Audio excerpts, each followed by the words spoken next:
Good day, everyone, and welcome to the Learning Channel, brought to you by the Education Support Forum.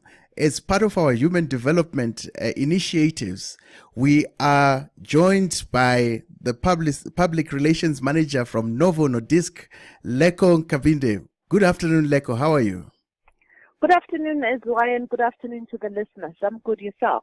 No, I'm very well. I'm very glad that you could spare a moment on this very busy day for you, because I know you are running up and down because it's World Diabetes Day. So tell us more about how Novo Nordisk got involved in the World Diabetes Day. Okay, Ezwai, Novo Nordisk is a pharmaceutical company that is involved with producing medicines that are used to manage diabetes. So every year we have made it our mission to use this day to raise the much needed awareness about diabetes and to try and get as many people as possible to go out and get screened for diabetes. If you'll allow me just quickly, we have learned through the mortality report published by StatsSA last year that diabetes has now become the second leading cause of death in South Africa, and that it is actually now the number one leading cause of death amongst women, surpassing HIV, and to some extent, as far as women are concerned, it surpasses TB as well.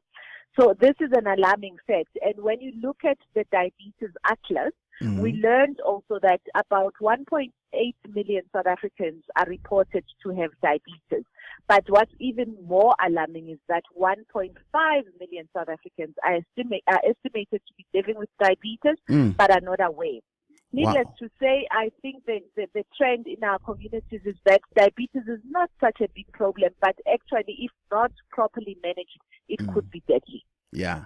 Okay, so, I mean, like a layman like me, what causes diabetes? I mean, is it hereditary? Is it lifestyle?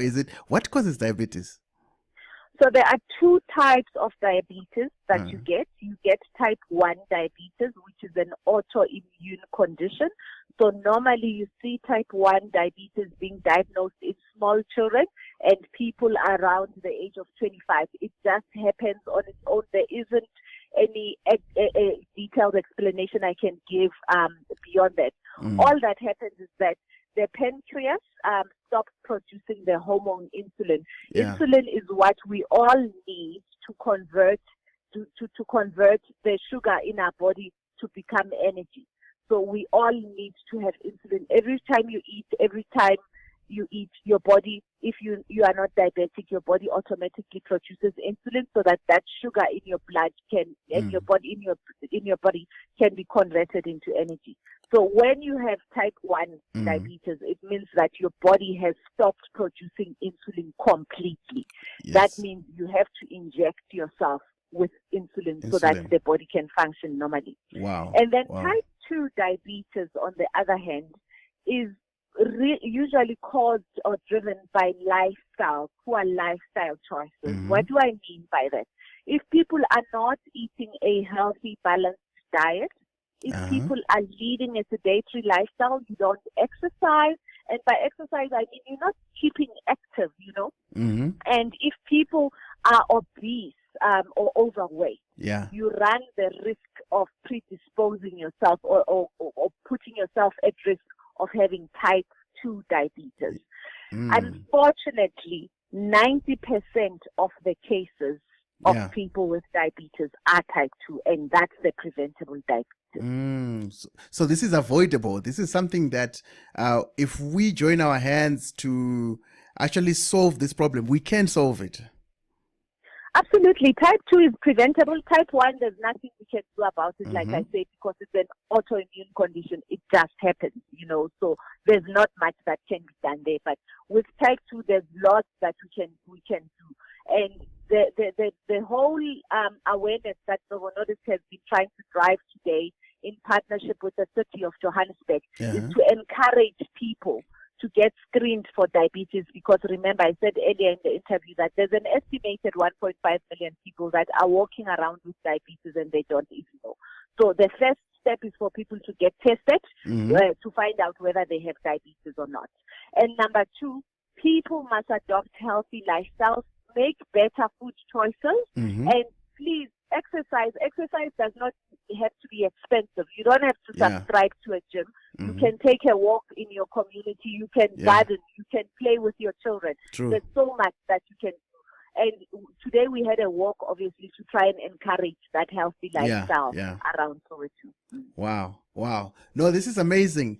Leko, the amazing job that you've done here. And I hope the listeners have taken note of this timely warning that if we don't manage our lifestyles properly, we are we're at risk of getting type 2 diabetes, which is something that can be avoided. And I mean, with Africa, I thought generally we had food problems, we had other problems. Now we have diabetes problems. That StatsSA number is shocking, actually.